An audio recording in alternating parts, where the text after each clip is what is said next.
Selamat malam Bapak Ibu Saudara yang Tuhan kasihi. Bersatu hati dalam doa Selasa 16 Agustus 2022. Saya beri judul, Jangan coba-coba. Murka Tuhan itu sungguh mengerikan.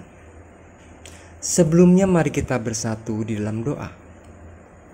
Tuhan, bukalah hati dan pikiran kami untuk merenungkan firman-Mu sebelum kami tidur dan terlelap malam ini. Amin. Bacaan Alkitab kita diambil dari Yesaya 5 ayatnya yang ke-24 sampai ayatnya yang ke-30. Yesaya 5 ayat 24 sampai ayat yang ke-30. Sebab itu, seperti lidah api memakan jerami, dan seperti rumput kering habis lenyap dalam nyala api, demikian akar-akar mereka akan menjadi busuk, dan kuntumnya akan berterbangan seperti abu. Oleh karena mereka telah menolak pengajaran Tuhan semesta alam dan menista firman yang Maha Kudus, Allah Israel. Sebab itu, bangkitlah murka Tuhan terhadap umat-Nya, diacungkannya tangannya terhadap mereka dan dipukulnya mereka. Gunung-gunung akan gemetar dan mayat-mayat mereka akan seperti kotoran di tengah jalan. Sekalipun semuanya ini terjadi, murkanya belum surut dan tangannya masih teracung.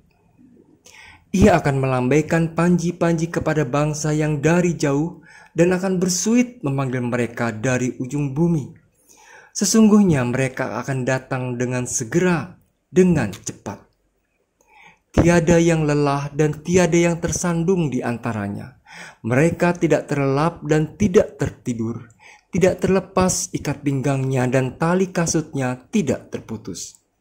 Anak panahnya ditajamkan dan segala busurnya dilenturkan.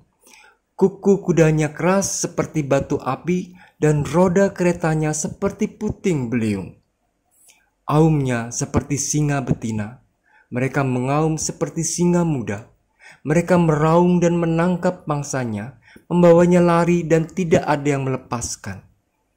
Pada hari itu, mereka akan diliputi oleh suara seperti suara laut menderu. Jika orang memandang ke bumi, sesungguhnya ada gelap yang menyesakkan dan terang menjadi gelap oleh awan-awan. Demikianlah firman Tuhan. Saudara-saudara yang Tuhan kasihi, siapakah dari antara kita yang tidak pernah marah? Dan siapakah dari antara kita yang tidak pernah sekalipun dimarahi? Marah adalah emosi yang ditandai oleh pertentangan terhadap seseorang atau perasaan setelah diperlakukan tidak benar. Kemarahan membantu kita memahami bahwa kita merasa dirugikan atau memberi dorongan untuk bertindak atau memperbaiki keadaan. Jadi bisa dikatakan marah adalah sesuatu yang sangat wajar. Saat kita marah ataupun saat kita dimarahi, tentu ada sebabnya. Apalagi jika penyebabnya itu sungguh amat keterlaluan, kita pasti akan sangat marah sejadi-jadinya alias marah besar. Lalu pertanyaannya, apakah hanya kita, manusia, yang bisa marah? Ternyata tidak. Hewan juga bisa marah. Lalu, apakah Tuhan yang kita kenal sebagai Allah yang baik, panjang sabar, dan berlimpah dengan kasih setia itu bisa marah? Rupanya bukan hanya kita yang berhak marah. Tuhan pun punya hak untuk marah. Bacaan kita malam ini menceritakan tentang kemarahan Tuhan yang amat sangat kepada bangsa yang Ia kasihi. Tuhan murka terhadap bangsa yang Ia pilih.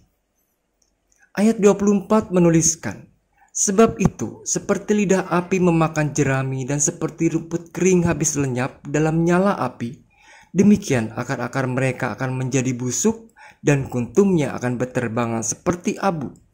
Oleh karena mereka telah menolak pengajaran Tuhan semesta alam dan menista firman yang Maha Kudus, Allah Israel. Pada ayat-ayat sebelumnya, Yesaya sudah menyampaikan 6 kata celakalah, celakalah, dan celakalah. Keenam kata celakalah itu merupakan peringatan sekaligus teguran kepada bangsa Israel karena perbuatan mereka yang telah menolak pengajaran Tuhan. Karena itu Tuhan murka, diacungkannya tangannya, yakni kuasanya yang mengerjakan mukjizat akan melawan mereka, bukan melawan musuh-musuh mereka. Mayat-mayat mereka bergelimpangan seperti kotoran di tengah jalan. Yang menjadi alat pembalasan ini adalah para penyerang dari negeri jauh, yaitu Asyur dan Babel, bukan dari Syria atau negeri-negeri sekitar. Dan serangan mereka pasti terjadi secara tiba-tiba serta luar biasa. Para prajurit musuh pasti bengis serta tidak kenal kasihan. Dan bala tentara mereka pasti menggulung Palestina seperti gelombang pasang.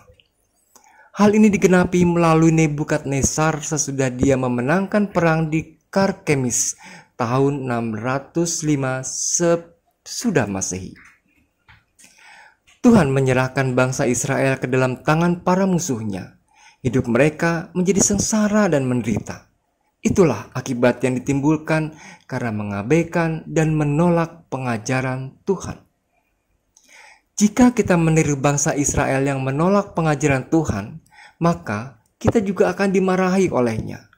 Namun, kemarahan Tuhan itu bukan menunjukkan bahwa Tuhan itu kejam.